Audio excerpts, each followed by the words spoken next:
내일 모레부터 공식 선거운동이 시작이 되고 총선은 그래서 딱 15일 남은 상황입니다. 정치권은 비례대표 정당들까지 선거체제로 전환하고 본격적인 공동 선거운동 들어갈 준비를 마쳤는데요.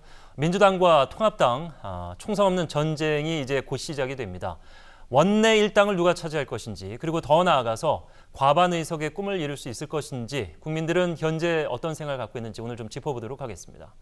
먼저 지난 2016년 20대 총선 당시의 의석부터 보도록 하죠. 지금은 뭐 변화가 많기 때문에요. 더불어민주당이 당시에 123석, 새누리당보다 한 석 많았는데, 그러니까 당시에는 이제 야당으로서 한 석을 더 차지한 거죠. 지역구에서 110, 비례대표에서 13, 새누리당이 지역구에서 105, 비례대표에서 17, 플러스 마이너스를 해보면은 이제 지역구에서 5석을 민주당이 차지하면서 이제 앞서게 된 거였고요. 변수가 이제 국민의당이었습니다. 안풍이 불면서 무려 38석을 가져갑니다. 하지만 이것이 이제 지역에 따라서는 민주당에 유리한 지역도 있었고 새누리당에 유리한 지역이 있었습니다. 그래서 묘하게 해석이 좀 엇갈리는 지점이 있고요. 비례대표를 13석이나 당시에 가지고 왔었습니다. 정의당이 6석, 그리고 정의당은 아직도 6석을 유지하고 있죠. 그리고 무소속이 11석이었습니다. 먼저 민주당의 목표를 보도록 하죠. 원내 일당, 통합당의 일당 등극만은 저지하자. 결국에는 이제 원내 일당 목표를 위해서 과반은 둘째치고 통합당을 막기 위해서 그렇게 비판의 목소리가 있었음에도 불구하고 위성 정당을 막판에 뒤늦게 창당하면서 뛰어든 상황이 됐습니다. 이근형 전략기획위원장이 지역구 130, 비례대표 20, 그래서 과반 딱 맞춰서 기대하고 있다. 호남에서 국민의당이 잃었던 의석을 찾아오고 이제 국민의당이 이름도 그대로고 대표도 그대로입니다만은 최근에 여론조사에서 한 4, 5% 정도 나오기 때문에 이렇게 얘기하는 것 같습니다. 수도권에서 5석에서 10석을 더 기대하고 있다. 윤호중 사무총장 역시 관건은 PK다. 부산 경남 수도권 민심과 연결돼 있어서 전체 판세에 영향을 줄 것이다. 자, 이근영 위원장이 말하는 비례대표 이제 20석, 열린민주당이 최근 여론조사에 따르면 한 11% 나오는데 물론 총선에서 지역구를 안 낸 당이기 때문에 비례당으로서 이만큼 득표를 할지는 아직 모릅니다만 만약에 11% 이상을 이 열린민주당이 가져가게 된다면은 최악은 이제 시민당이 비례의석에서 당초 17이나 18 예상해서 한 10석 내지 11석 최악의 경우는 이렇게 줄어들 수 있기 때문에 열린민주당을 빼고는 사실상 과반이 어려운 거 아닙니까?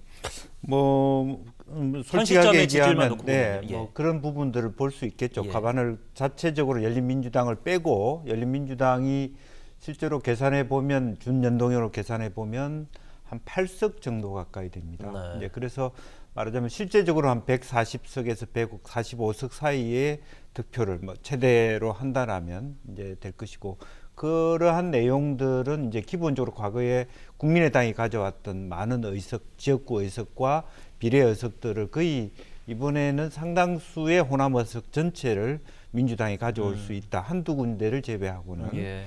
이제 전남 하나, 전북 하나 정도를 생각하고 나머지 비례대표의 의석조차도 국민의당이 지금 생각하는 것처럼 과거의 비례 의석 17석 13석 같은 정도를 차지하기는 어렵다. 많아봤자 두세 석이라고 봤을 때 그런 의미에서의 부분이 있고 물론 부울경에서의 부분들은 상당히 아마 좀 줄어들 수 있다. 그렇지만 우리가 민심으로 느껴지는 부울경 전체가 말하자면 미래통합당이나 미래한국당으로 간 것은 아니기 때문에 거기에서도 최소한 4, 5석 정도로 부산 경남 PK 지역에서 갖고 온다라면 어렵사리 이제 말하자면 150석은 못 되지만 145석 가까이 될 것이고 실제로 열린 말하자면 민주당도 지금으로는 여러 가지 어떤 같은 당으로서 우리가 차별화되고 동의할 수는 없습니다만 궁극적으로 그분들이 말하자면 소기의 성과를 이루어서 7석이 됐든 8석이 됐든 등원한다면 그분들을 연대 세력으로 볼 수밖에 없다라는 측면에서 그까지 합치게 되면 어쨌든 150석 넘을 수 있다라는 어떤 생각들은 우리는 가질 수는 있겠다고 봅니다. 열린민주당이 이제 정봉주 전 의원이 언론 매체 계속해서 나오시고 계신데 선거에서 좀 이제 자유로운 위치이기 때문에 가능한 얘기겠습니다만 본인들은 이제 민주당의 자매 정당, 형제 정당이라고 생각하고 총선을 임하고 있다 이렇게 얘기는 하고 있는데 민주당에서는 아직까지 거리를 좀 두고 있는 상황이죠. 결국에는 이제 범여권을 포함해서 민주당에서는 과반 의석을 바라보고 있는 상황이다 이렇게 정리를 할 수가 있는데 과연 그런데 민주당의 지지층 안에서 20대의 무당층이 상당한데 여기에 대한 변수의 가능성 그리고 민주당이 만약에 원내 일당이 어려울 거라고 보신다면은 그 근거는 어디에 있는지 좀 반대 질문을 해야 될 것 같습니다. 사실상 지금 여론조사 결과로 보면 예.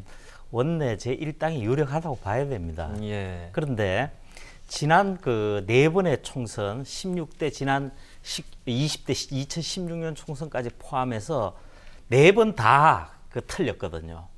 털렸다는 거죠. 여론조사가 전망을 틀렸다. 예. 예측하는데 실패한 거죠. 예. 그래서 이번에도 그럴 가능성이 높지 않느냐고 볼 수도 있습니다. 제가 두 가지만 딱 짚어서 말씀드리자면은 예. 지금 이제 코로나 전국이기 때문에 국민들도 특히 이 정부에 대해서 비판적인 시각을 가진 분들이 침묵할 수밖에 없는 상황이다라는 여건이 있습니다. 네. 그리고 또 그동안 보수 우파가 야당이 된 상황에서 지지층들이 침묵할 수밖에 없는 일반적인 경향도 당연히 반영되는 거죠. 네. 사실 그 각 지역 그 여론조사 결과가 많이 나오고 있습니다만은 실제 여론조사 응답자들을 보면 집권 여당 지지층들이 훨씬 비중이 높은 게 사실이거든요. 그러다 보니까 여론조사에는 거품이 끼어 있다. 네. 이렇게 볼 측면은 있습니다. 그렇다 하더라도 사실 그 지역에서는 수도권을 중심으로 해서 상당히 선방할 가능성이 많습니다. 그리고 호남 같은 경우도 민생당이 나름 그 현역 의원들을 중심으로 해서 우세를 주장할지는 몰라도 사실 호남에서 전반적인 민심을 잃은 상황이기 때문에 예. 민주당으로 쏠릴 가능성이 많다 이렇게 봐야 됩니다. 네.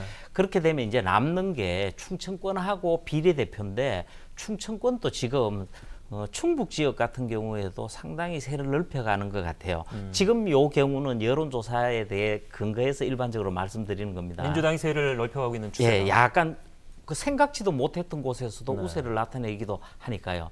근데 그 비례대표 같은 경우가 아까 뭐 말씀하셨습니다마는 사실 더불어민주당은 전형적인 그리고 자신들이 직접 만들고 후보까지 배정한 더불어시민당을 본단 말이에요. 예. 그래서 여기에 힘을 일단은 모아서 가야 되는데 쉽게 말씀드리면 일심동체로 가는 건데 이렇게 해서 여기서 아까 목표로도 나왔지만은 20석 정도를 만들자 네. 이런 부분이 있고 그리고 그 지금의 입장에서는 열린민주당 같은 건 덤이 되는 겁니다. 나중에 총선 후에 자연스럽게 합쳐질 걸로 보기 때문에 더 의석이 더해져서 이대로 가면은 25에서 30석까지도 한번 바라본다. 네. 그런 전망이 가능할 것 같습니다. 이렇게 됐을 때에 집권 여당으로서 코로나 전국이 있고 또 그리고 지금 같은 상황에서는 국정 안정론이 상당히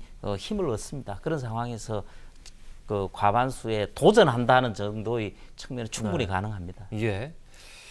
자, 뭐 두 분 다 이제 비슷한 결국에는 이제 현재 시점에서 놓고 봐서 얘기를 해주셨는데 그런데 보름이라는 시간은 많은 일이 있을 수 있기 때문에 또 마음을 놓을 수만은 민주당 입장에서는 없는 상황입니다. 당 선거대책위원회 전략본부의 21대 총선 전략 홍보 유세 매뉴얼 내용을 좀 보면요. 자, 야가 일당이 되면 문재인 대통령 탄핵하려고 한다. 박근혜 대통령을 사면하려 한다. 이런 으름장을 놓고 있다. MB 그리고 박 정권 빚내서 집사라 했는데 집값 폭등했고 가계부채는 치솟았다. 그러니까 전 정부, 이전 정부의 잘못이다. 통합당 아베 옹호를 하고 있다. 국민들은 이번 선거를 한일전이라고 부른다. 자, 친일 전략을 뭐 비춰다. 이렇게 뭐 이제 비판의 목소리는 그렇게 얘기하고 있습니다. 통합당 승리한다면은 공수처 권력기관 개혁은 두루묵이 된다. 자, 여기까지가 이제 상대 경쟁당에 대한 비판의 목소리였다면은 한국은 코로나19 방역 롤모델이 돼가고 있다. 굳건한 한미동맹 상황이다. 우리 군으로 전작권 전환 가능하다. 이건 이제 여당으로서의 어떤 유리한 점을 부각시킨 것 같은데 어떻게 보면 이제 홍보 전략 문구이기 때문에 당연히 잘한 것은 부각하고 상대방의 실정을 이제 부각하는 것도 어쩔 수 없는데 비판하는 것도 어쩔 수 없는데 이것만 놓고 봤을 때 아쉬움은 어떤 걸 좀 찾아볼 수 있을까요? 뭐 아쉬운 정도가 아니고 제가 동의하기 어렵습니다. 예. 처음서부터 끝에까지 민주당 입장에서의 주장이니까 뭐 네. 그렇다 치는데 사실 국민 입장에서 바라본다면은 제일 중요한 부분이 경제 부분입니다. 네. 사실 코로나19 사태 때문에 덮여 있어서 그렇지 야당은 경제 폭망이라는 표현까지 쓰는데 그까지는 아니라 하더라도 국정 실패의 가장 대표적인 분야가 이 민생과 경제거든요. 사실 부분으로 들어가면 지적할 부분이 굉장히 많습니다. 네. 그래서 이런 부분에 대해서는 거의 언급이었고 예. 그리고 그나마 딱 하나 언급한 게 이제 집값 폭등 부분인데 사실 이명박 정부 때 집값을 가장 안정화를 시켜놨습니다. 그러다가 박근혜 정부 와서 2014년 지나면서 경기 진작용으로 해서 부동산을 약간 부추긴 경향은 예, 있습니다. 예. 그렇다 하더라도 집값이 일정한 상승세였지 폭등세가 아니었습니다. 네. 지금 이 정권이 출범한 이후에는 그야말로 폭등입니다. 폭등. 그러다 보니까 부동산 대책이 19번이나 나왔지 않습니까? 예. 그러고도 지금 코로나 사태가 정점에 있기 때문에 어느 정도 올라갔지만 사실 앞으로는 어느 정도 안정 기미를 보이지만 또 올라갈 겁니다. 그런 측면에서 국민에서 진정으로 중요하게 여기는 부분에서는 사실 국정 실정 부분에서 조명했을 때 지금 주장은 말이 되지 않는다. 그리고 또 한 부분만 더 말씀드리자면은 지금 우리 이런 상황에서도 절대로 게을리하거나 방심하지 말아야 될 부분이 안보 부분인데 네. 외교도 그렇지만 안보까지 해서 그동안 친북, 친중 치우친 경향이 너무 강했습니다. 그런 중에 사실은 우리 안보 위협이 이달 들었을만 해도 북한이 지금 미사일 도발만 해도 4번째입니다. 네.